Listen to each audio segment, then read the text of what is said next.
감사를 알고 감사하라.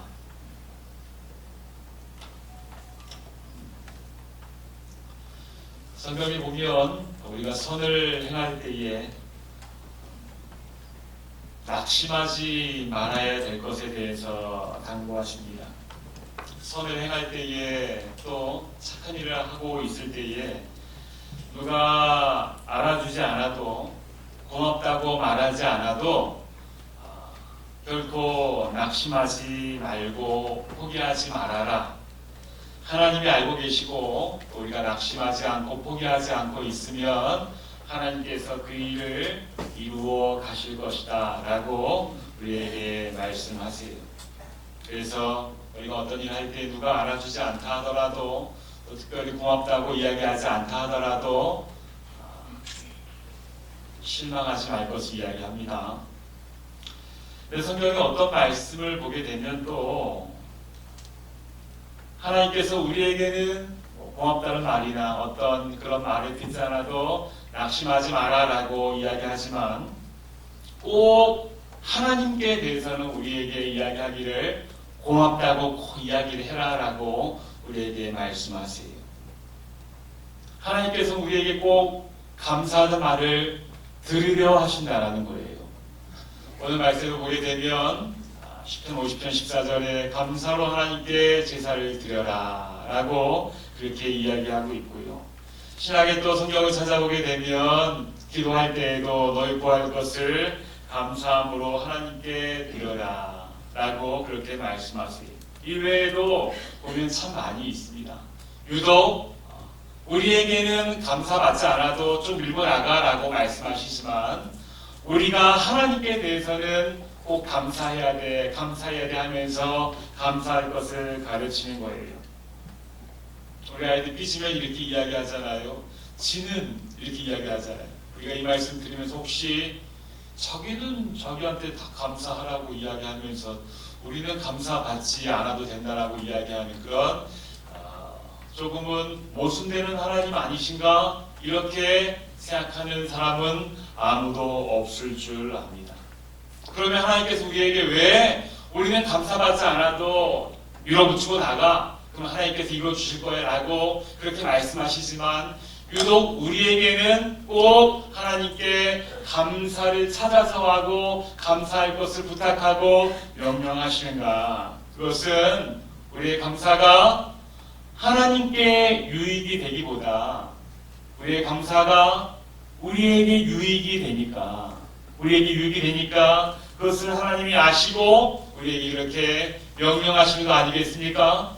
감사를 통해서 하나님께서 먹고 사시는 것이 아니라 감사를 통해서 우리에게 큰 유익이 있으니까 우리에게 명령하시는 거예요. 오늘 우리가 지키고 있는 이 맥주 감사절도 마찬가지입니다. 하나님께서 얼마나 강력하게 말씀하셨는지 몰라요. 네, 하나님 여호와 앞에 77절 말씀드렸죠. 77절, 오순절, 맥주절 다 같은 의미라고 이야기했어요. 지키라는 거예요. 힘써 지키라는 거예요. 하면서 어떻게 힘써 지켜야 되는 그 예물의 양이나 예식의 방법까지 다 알려주셨어요. 이것은 부탁이나 권면이 아닙니다. 명령입니다. 명령. 이것을 꼭 지켜라 하면서 우리에게 감사할 것을 명령하는 것입니다. 감사의 명령은 사실 쉬운 것이 아닙니다. 이 물건을 드럼을 이쪽으로 옮기십시오 라고 하면 이것은 우리가 그 말을 듣고 그냥 그렇게 듣고 옮기면 됩니다.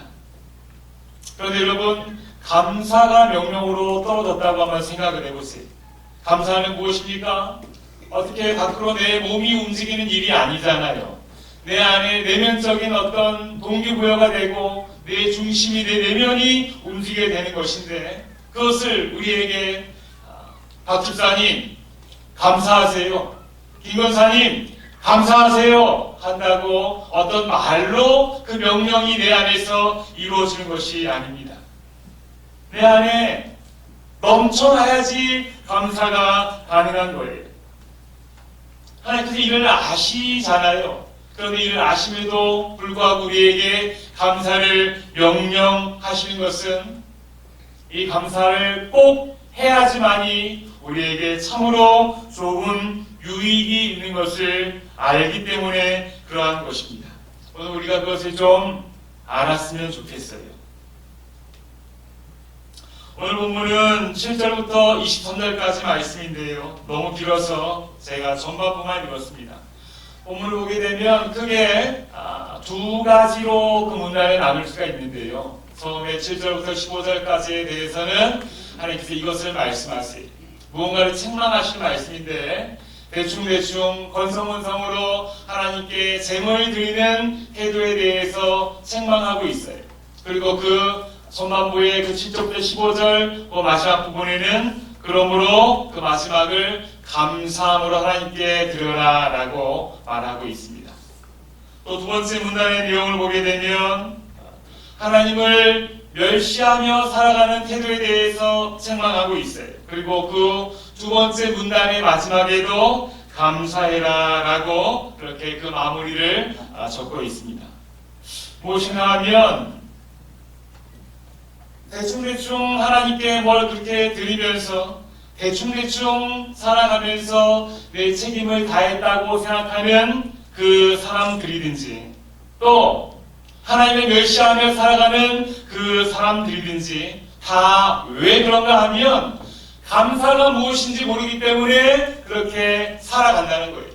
대충대충 하나님께 그냥 예물 툭 던져놓고 살아가는 그러한 사람이든지 아니면 하나님을 멸시하며 살아가는 사람이든지 그 두 부류 다 왜 그런가 하면 감사가 무엇인지 모르기 때문에 그렇게 살아가고 있다. 그래서 첫 번째 문단의 해답도 감사해라. 두 번째 문단의 해답도 감사해라 라고 그 감사의 정답을 알려주고 있는 것이 오늘 우리는 이 맥주감사절을 맞아서 우리가 이렇게 드리고 있는 이 태도들 이 모습들, 예배들, 또 제물들 이것이 정말로 하나님께서 기뻐 받으시는 감사의 모습인지 아니면 대충대충 하나님께 드리는 것인지 아니면 하나님 멸시하며 드리는 것인지 우리의 모습을 똑바로 말씀을 통하여 점검해 봤으면 좋겠어요.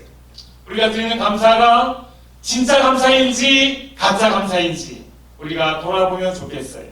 그리고 우리 삶에 정말로 진짜 감사를 회복하는 귀한 은혜가 이 맥주절에 우리 모두에게 있게 되기를 간절히 원합니다.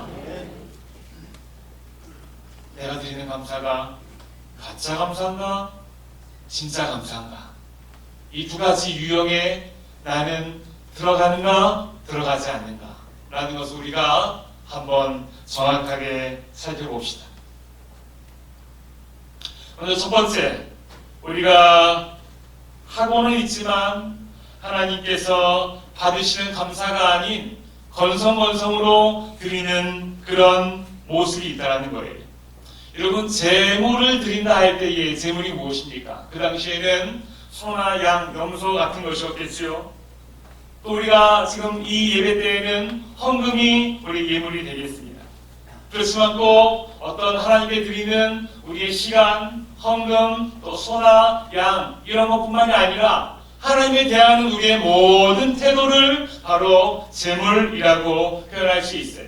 삶의 예배, 그것이 바로 우리 하나님께 드리는 제물이라고 할 수 있죠. 그래서 오늘 본문에 책망받는 이들의 모습을 보게 되면 참 하나님 앞에 건성건성 그들의 제물을 드리는 것을 보게 됩니다. 이런 거예요. 10편 50편 10절부터 12절까지 보게 되면 하나님께서 답답해서 이렇게 말씀하십니다. 그들의 제물 드리는 모습을 보면서 얘들아, 삼림의 원산에 있는 짐승들과 무산의 가축이 다 내 것이고 산의 모들도 다 내 것이고 들의 짐승도 내 것이다. 세계와 거기에 충만한 것이다. 내 것이다. 다 세계에 있는 것이다. 내 것인데 너희가 가진 것도 내 것이고 너희가 준 것도 다 내 것이고 다 내 것인데 내가 그것이 필요해서 너희에게 달라고 한 줄 아느냐? 라고 그렇게 하나님께서 그들을 책망하시는 거예요.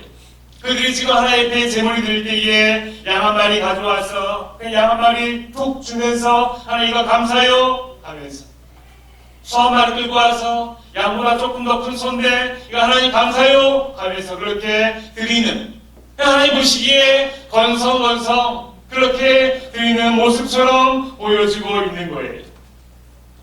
그냥 그렇게 양이나 소만 드리고 있는 거예요. 하나님은 중심을 보시는 하나님이신데 그 하나님 앞에 자기를 드리지 않고 자기의 삶의 모습을 드리지 않고 온전한 태도가 아닌 어떤 물질만, 눈에 보이는 것만 드리고 있는 거예요. 하나님 답답하신 거예요. 그래서 얘들아 짐승도 새들도 모든 동물도 다 내 것인데 내가 그게 필요해서 내가 너희들한테 달라고 그러지 않아? 너희들 태도가 그게 아니지? 라고 말씀하고 계신 거예요. 내가 정말 원하는 것은 그 양과 소와 그 재물을 가지고 오는 너희의 중심을 내가 바라고 중심을 받기를 원하는데 왜 그렇게 하느냐라고 말씀하고 있는 거죠. 여러분 어떻습니까? 이것은 그 당시 그들에게만 해당되는 말씀이 아니에요. 지금 우리에게도 말씀하십니다. 우리가 지금 예배로 나왔어요. 그럼 여러분 예배를 드리면서 나의 몸만 예배에 나와 있습니까? 아니면 시간만 흘러가고 있습니까? 아니면 나를 드리고 있습니까? 저는 잘 모르죠. 우린 잘 몰라요. 그렇지만 예배를 받으시는 하나님은 알고 계신 거예요. 우리의 지금 이 예배가 시간만 흘러가고 있는 예배인지 하나님 앞에 그냥 소나 양만 툭 던져진 예배인지 아니면 나 중심이 하나님께 드려지는 예배인지 예배를 받으시는 하나님은 아시는 거예요. 우리가 이 시간에 앉아있지만 소극적으로 건성건성 앉아있는지 아니면 하나님은 정말로 받아들이고 내가 하나님께 나아가고 있는지 하나님은 아시는 거예요. 그래서 여러분 실상 우리가 하나님께 예배하러 왔지만 하나님을 무시하고 가는 경우도 많습니다. 예배하러 자리에 앉아있고 시간 보내고 내 몸은 앉아있지만 내 중심은 이러고 있는 거예요. 자, 내 할 일 했으니까 나 양이나 소 던져줬으니까 내 할 일 다 했죠. 더 이상 나에게 더 큰 부담감 주지 마세요. 나에게 더 큰 어떤 것들 요구하지 마세요. 난 내 할 일 다 했으니까 끝! 하면서 그렇게 매성하게 우리의 마음을 열지 않고 나를 드리지 아니하고 이 자리에 앉아 있는 모습들도 분명히 있습니다.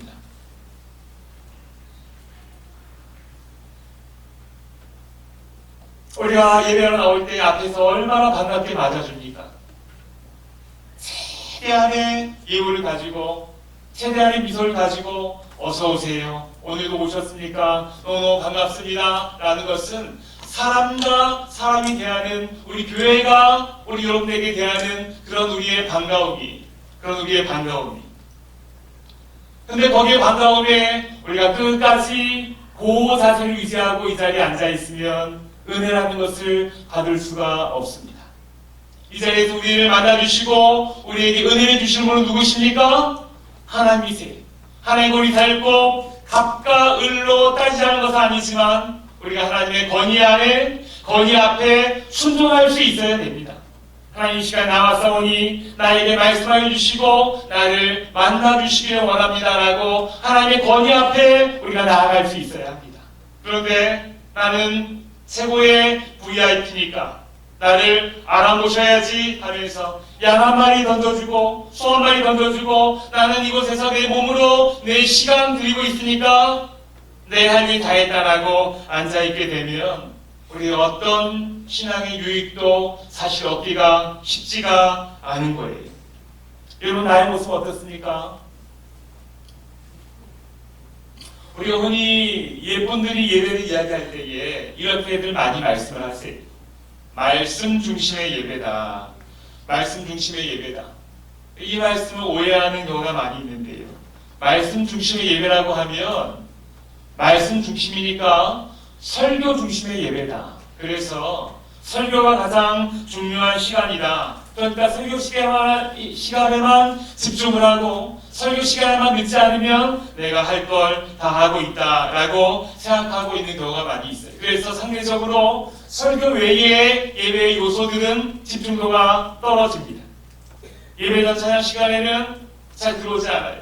내 할 일, 내 우선순위를 먼저 챙기는 경우가 많이 있습니다. 그 시간에 내가 할 것들이 더 중요하게 생각하기 때문에 잘 들어오지 않는 경우도 많이 있고, 또 찬양 시간에도 입을 잘 벌리지 않아요. 최대한 집중해서 나를 들이지 않는 거예요. 찬양대가 찬양을 하는 시간에도 숨어보는 시간으로 사용하는 경우도 많이 있어요. 또 누가 왔다라고 둘러보는 시간도 많이 있어요. 기도하는 시간에는 장로님 앞에서 기도하실 때에도 그 기도에 나를 함께 실어서 드리지 않아요. 그냥 마음껏 상상의 나래를 핀다든지 아니면 공사하는 시간을 보낸다든지 다른 생각으로 한다든지 그렇게 해놓고 설교 시간에만 집중하면, 설교 말씀 잘 들으면 내가 말씀 중심의 예배를 드리고 있구나라고 생각하는 경우가 있습니다. 그럼 말씀 중심의 예배라는 것이 그렇게 말씀만 잘 들으면 되지라는 그것이 말씀 중심의 예배가 아니에요. 말씀 중심의 예배라는 것은 이 땅에 말씀으로 찾아오신 예수 그리스도 앞에 우리가 예배를 통해서 그 주님과 만나는 시간을 말씀 중심의 예배라고 하는 거죠. 예수님 중심의 예배, 예수님 중심이 되기 때문에 묵도부터 모든 찬양과 기도와 성가대와 또 우리의 모든 성경 봉독과 또 우리의 모든 찬양 모든 예배의 요소들 가운데 다 우리 주님이 주인 되어주심을 우리가 인지하는 거예요. 그래서 모든 시간들이 다 소중한 거예요. 예배 모든 요소마다 주님이 내 앞에 정면으로 와 계신 거예요. 그것을 인지하고 인정하며 그렇게 찬양하고 기도하고 말씀을 듣고 또 적용을 하고 뜨겁게 기도하고 하는 모든 것을 말씀 중심의 예배라고 하는 것이지, 설교 시간에만 집중하는 것을 말씀 중심의 예배라고 그러지 않는 것입니다. 그래서 여러분, 찬양할 때에도 입을 크게 벌려 찬양할 수 있어야 합니다. 입을 크게 벌려 찬양하세요. 제가 보면 입을 크게 벌려 찬양하지 않는 중년의 남성들이 종종 계세요. 쉽지 않아요. 오랫동안 그렇게 굳어져 왔기 때문에 묵상하듯이 그렇게 있는 경우가 많이 있는데, 제가 일부러 찬양할 때에는 그쪽을 잘 쳐다보지 않습니다. 눈 마주치면 서로 상처가 되기 때문에 그래요. 그렇지만 여러분, 누가 앞에서 봐서, 제가 봐서 그렇게 입을 벌려 찬양하는 것이 아니에요. 내 앞에 누가 있습니까? 저보다 훨씬 더 존귀하신 예수 그리스도가 그 앞에서 나의 찬양을 듣기를 원하시는 거예요. 내 시간을 정말로 함께 가져가기를 원하시는 거예요. 그 주님 앞에 우리가 와 있는데 어떻게 예배의 다른 요소들을 우리가 불성실하게 보낼 수가 있겠어요? 우리가 드리는 예배는 그러해야 되는 거예요. 예배 모든 시간이 다 소중하고 그 시간 요소마다 정말로 나를 드려야 되는 것입니다. 단지 내 시간만 드리고 나의 모습만 드리고 나의 형식만 드리고 하는 것은, 그것은 우리가 건성건성 하나님 앞에 제물 드리는 그렇게 칭찬받지 못하고 책망받는 첫 번째 요소에 해당하는 그 모습인 거예요. 그렇게 하면 책망받아요. 그렇게 하면 책망받는 것이. 여러분 어떻습니까? 우리는 그렇게 하지 않습니까?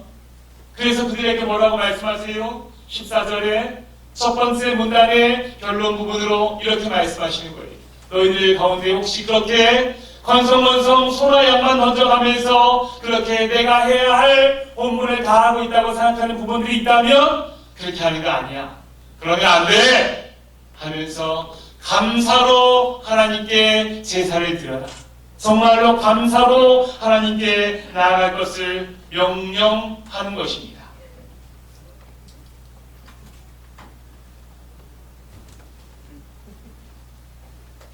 우리의 신앙생활의 기본이라 한다면 여러분 어디까지겠습니까?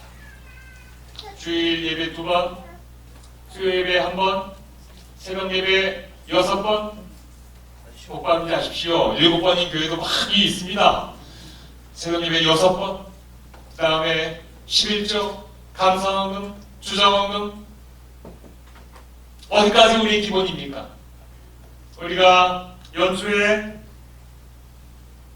나의 결심카드, 새해 결심카드 하면서 그렇게 여러분 공표 쳤던 거 기억하실지 모르겠습니다. 나는 이 예배에 1년에 공예배는 꼭 참석하겠습니다.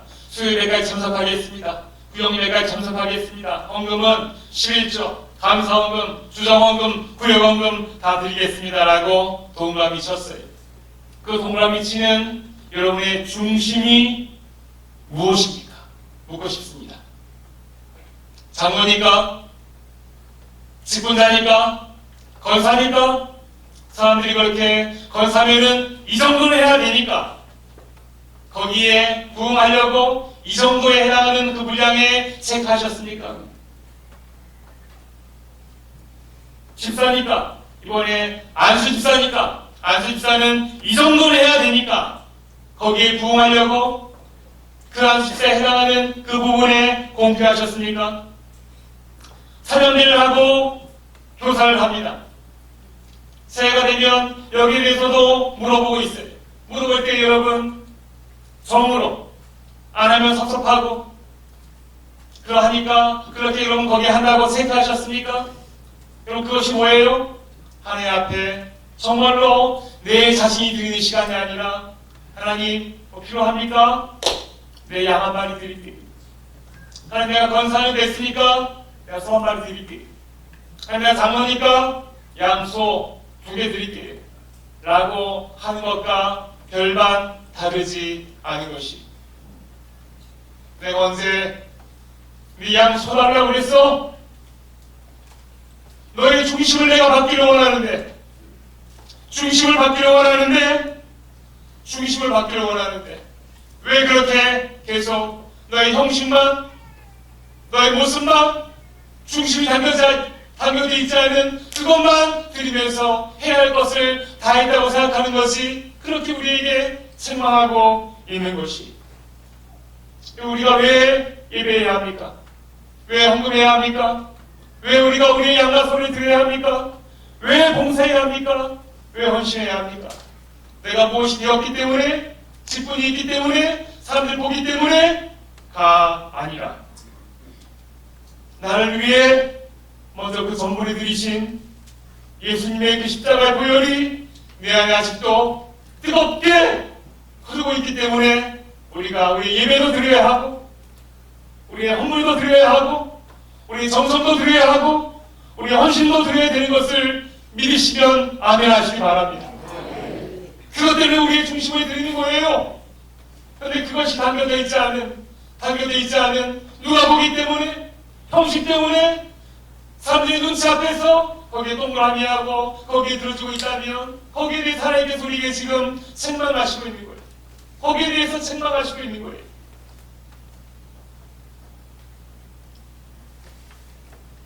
묻지 마세요. 하나님 이것도 해야 돼요?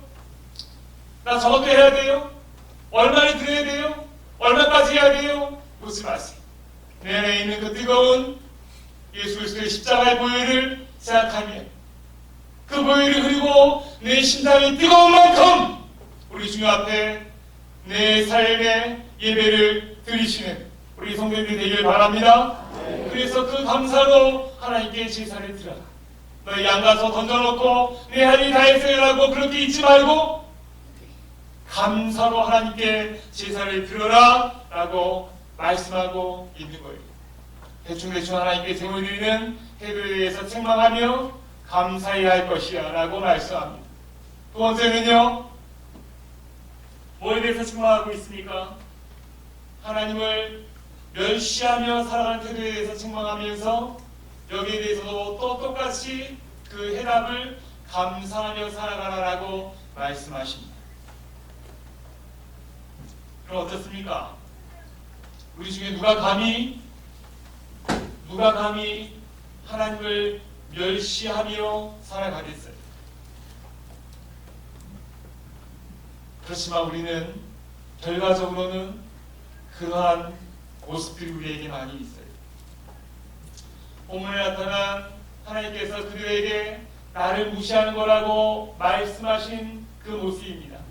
하나님 이르시되 네가 어찌하여 내 율례를 전하며 내 언약을 내 입에 두느냐. 내가 도를 미워하고 내 말을 내 위로 던지며. 그러니까 그들은 최소한 율례를 전하기도 하고 언약을 입에 둔 소위 신앙을 가진 그런 사람들이 말씀을 전하기도 합니다. 하나님의 약속을 생각하기도 합니다. 그런 사람들이 앞으로는 그렇게 하나님의 말씀을 전하기도 하고 입에 올리고 있기도 하지만 그들의 정체는 무엇이에요? 하나님의 말씀을 뒤로 던져버리는 사람들이 앞으로는 그렇게 무언가를 하는 것처럼 보일 수가 있어요. 직분이 있을 수는 있어요. 오랜 연륜이 있을 수는 있어요. 어떤 그렇다 봉사를 할 수는 있어요. 그렇지만 그 정체는 하나님의 말씀을 뒤로 던지는 사람들이 그들을 하나님께서는 거침없이 그들에게 너희는 악인이다 라고 말씀하고 있어요. 율례를 전하고 언약을 입에 두느냐? 그런데 내 실상은 그 말씀을 뒤로 던지고 있구나. 그런 너희는 악인이다. 그들의 구체적인 모습은 좀 더 적극적으로 보여집니다. 어떠합니까? 도둑과 연합해요. 가늠하는 자들과 동료가 돼요. 항상 거짓을 꾸며요. 그러면서 남들을 비방하기도 해요. 그렇게 살아가고 있어요. 입으로는 하나님을 섬기고 있지만 삶으로는 그것을 부정해요. 뭐예요? 뒤로 그 말씀을 던져버린 거예요. 여러분 나를 지금 보는 거예요. 말씀을 통해서 나를 점검하는 거예요. 사람들이 나를 교회 다니는 사람인 줄 알아요. 신앙생활하고 있는 사람인 줄 알아요. 직분이 있는 사람인 줄 알아요. 그렇지만 남을 속이며 살아요. 남을 속이면서 그저 안 걸리면 되지 않는 수준으로 살아간다면 그것은 무엇입니까? 내 안에 있는 하나님의 말씀을 뒤로 그냥 던져버린 거예요. 우리가 신앙생활을 하면서 내 안에 수준이라는 것이 쌓이게 됩니다. 말씀을 계속해서 듣고 예배를 통하여서 기도를 통하여서 하나님께서 우리에게 조금씩 내 안에 말씀의 성을 신앙의 수준을 내 안에 쌓아가게 하십니다. 그런데 어떤 나의 감정이나 나의 욕심이나 나의 야망을 위해서 그런 것들을 아무렇지도 않게 뒤로 훌쩍 던져버리는 것, 그런 모습을 하나님께서 지금 책망하시고 있는 거예요. 아무것도 되지 않는 거예요. 골깃을 말하는 것을 마치 자기의 탤런트처럼 어떤 장비처럼 기술처럼 그렇게 아무렇지도 않게 골깃을 말하며 사는 사람도 있어요. 왜 그래요? 예배는 드리고 있고 앞에서 어떤 것들을 가지고 있지만 다 그렇게 그 존귀한 것을 뒤로 던져버리며 살아가는 거예요. 왜 그러겠습니까? 왜 이런 일이 일어나고 있습니까? 왜 이런 일이 일어나고 있는가 하면 21절 말씀이 같이 한번 읽어봅시다. 왜 그들이 그렇게 하나님을 무시하고 그렇게 살아가고 있는가 하면 이렇기 때문에 그래요. 같이 한번 읽습니다. 시작.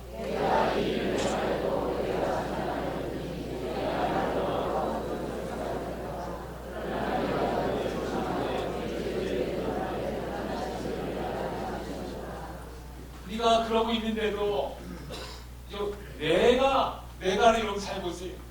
네가 그렇게 행하고 있어도 내가 지금 잠잠하니까 내가 모르는 것 같이 내가 꼭 너 같은 줄로 알지 그렇게 지금 생각하고 있는 거지. 그러면서 그들이 하나님이 마치 나 같은 줄 알고 나 정도 수준인 줄 알고 하나님이 나 정도 수준으로 끌어내려서 그렇게 살아가면서 거기에서 신앙생활을 하고 그렇게 급하면 던져버리고 또 급하면 내 욕망대로 살아가고 그렇게 하면서도 아무 일이 일어나지 않고 있으니까 그렇게 하나님이 나 정도 수준에서 생각하고 있으니까 그런 일이 지금 일어나고 있다라고 말씀하고 있는 것입니다.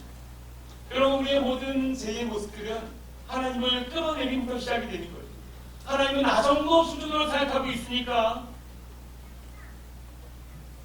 우리 삶에 정말 존귀한 것들 말씀, 구원, 예배, 경건, 거룩, 사랑, 용서 이런 하나님께서 주시는 이러한 것들이 내 안에 수준으로 열매로 나타나지 않아요.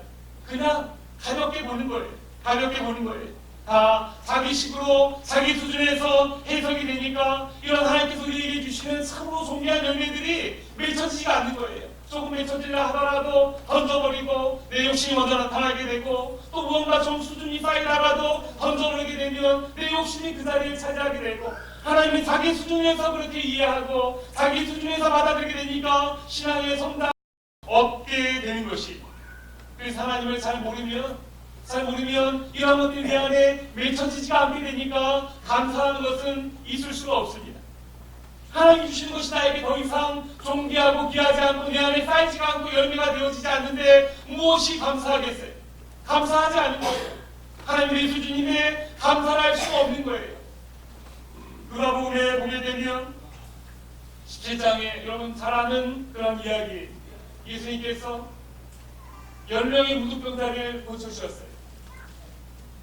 저쪽에서 문둥병자들이 그 회중들 앞에 가까이 오지 못하니까 다윗의 자손 예수여 우리를 불쌍히 여겨주시옵소서 하면서 예수님의 간절히 불렀어요. 그런데 예수님께서 그들에게 말씀하십니다. 직접 가지도 않으시고요, 그네가 피부에 피부로 접촉하지도 않으셨어요. 그들이 멀리서 부를 때 예수님께서 이쪽에서 대답하셨어요.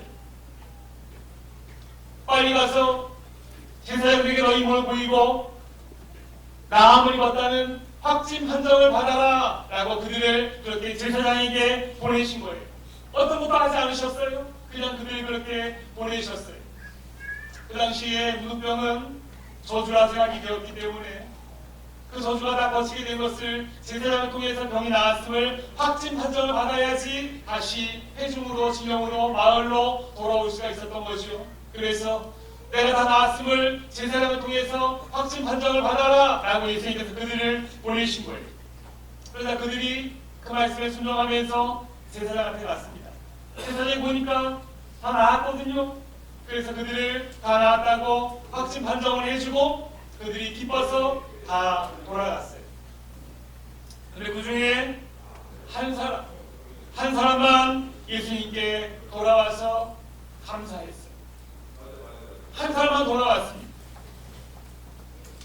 그럼 나머지 9은 어디 갔습니까? 나머지 9은 너무 기뻐서 그렇게 간 거예요. 나머지 9이 돌아오지 않은 이유에 대해서 우리가 여러 가지 생각을 할 수가 있겠지만 그들은 하나님을 잘 알지 못한 거예요. 그 능력을 알지 못한 거예요. 내 병이 낫게 된 데에 있어서 우리 예수님께서 직접적으로 나에게 터치도 하지 않으시고 직접적으로 그 병에 대해서 어떤 것도 행하지 않으셨는데 나았거든요. 그래서 그 예수님께서 내 회복의 직접적인 주 원인이라고 생각하지 않았을 수도 있어요. 그래서 굳이 와서 인사하지 않아요. 굳이 와서 감사하지 않아요. 주님의 능력을 모르니까 감사할 수가 없는 거예요. 그래서 감사하지 않아요. 그렇지만 한 사람은 이 병은 주님이 낫게 해주셨습니다라고 믿었기 때문에 감사한 거예요. 주님을 제대로 알면 감사합니다. 그런데 제대로 알지 못하면 감사하지 못해요. 내 욕심이, 내 고집이 내가 가지고 있는 것이 더 중요하기 때문에 나 아무리 벗어도 뒤로 던져버리는 거예요. 그래서 감사를 놓쳐버리는 죄를 범하게 되는 것을 우리가 보게 되는 거죠. 여러분 어떻습니까? 하나님 모르면 절대 감사할 수 없어요. 하나님이 자기 수준처럼 생각하면 절대 감사할 수 없어요. 하나님 무시하지 마십시오. 하나님의 말씀과 하나님의 교훈은, 우리가 드리는 예배는, 우리가 하나님 앞에 나와서 이렇게 한 주 한 주 우리의 신앙이 쌓여져가는 이 놀랍고 존귀한 이 경건과 거룩의 이 모습은 내 안에 오랜 문둥병도 충분히 고칠 수 있는 능력임을 믿으시기 바랍니다. 이거 아무것도 아닌 것이 아니에요. 정말로 소중하고 존귀한 것이, 경청하고 진정으로 예배에 집중하게 되면 그 안의 말씀은 내 안에 능력으로 회복으로 역사하여 주시는 줄 믿으시기 바랍니다. 이 존귀한 것을 존귀함으로 받아들여야 돼요. 소중한 것을 소중한 것으로 받아들여야 돼요. 하나님의 능력을 우리가 인정하며 받아들여야 돼요. 그럴 때 우리에게 진정한 감사가 넘쳐날 수 있게 되는 것이, 주님을 모르면, 주님을 무시하면, 주님을 멸시하면 감사하지 못합니다. 그래서 이 두 번째 문단의 마지막에도 그렇게 하나님 앞에 감사하여라 라고 그렇게 이야기하고 있는 것이죠. 맥주 감사절입니다. 하나님을 바로 아시는 우리 성도님들이 되기를 간절히 원합니다. 무시하지 마세요. 멸시하지 마세요. 우리 예배와 이 말씀과 예배 모든 요소와 우리 신앙의 수준과 하나님 안에 쌓아가시는 그 존귀한 탑들을, 존귀한 이 내 마음의 수준들을 여러분 무시하지 마시기 바랍니다. 존귀하게 붙드세요. 붙잡으세요. 내 욕심 앞에, 내 감정 앞에 아무것도 아닌 것처럼 뒤로 훌렁 던져버리게 되면 정말 아무것도 아닌 것이 됩니다. 그러나 그것이 존귀한 것인 줄 알고 붙들면 그것이 내 안에 오랜 무능병도 고칠 수 있는 능력이 되는 줄 믿으시기 바랍니다. 그것을 할 때에 우리 안에 진짜 감사가 회복되는 것이, 이 감사절에 나는 어떠한 사람이었는가? 수한 마리 양한 마리 던져놓고 가는 사람이었는가? 아니면 하나님 멸시하며 그렇게 살아가는 그 태도가 내 안에 있는 사람이었는가? 어떻게든지 이 태도에서 벗어나서 진심으로 하나님 앞에 감사할 수 있는, 하나님을 바로 알고 예배를 소중히 여기며 하나님께 감사하는 우리 성도들이 되기를 바랍니다.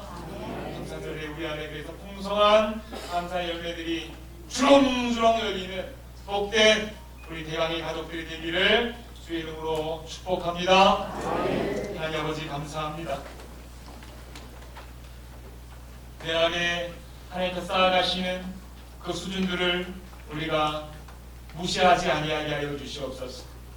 예배를 통해서 내 안에 하나님께서 한 단계 한 단계 쌓아가실 때 그것을 통하여 누능병도 낫고 내 안에 고집도 꺾이고 내 안에 성품도 바뀌고 나를 만들어 가시는 줄 믿습니다. 하나님의 능력을 모르면 우리가 감사할 수 없어요. 그 능력을 모르면 우리가 뒤로 던져버리고 그저 예전의 나처럼 변함없는 나로 똑같이 살아갈 수밖에 없음을 주 앞에 고백합니다.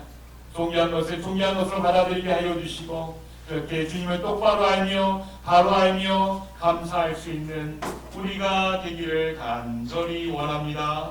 주님 축복하여 주시옵소서. 예수 그리스도 이름으로 기도드립니다.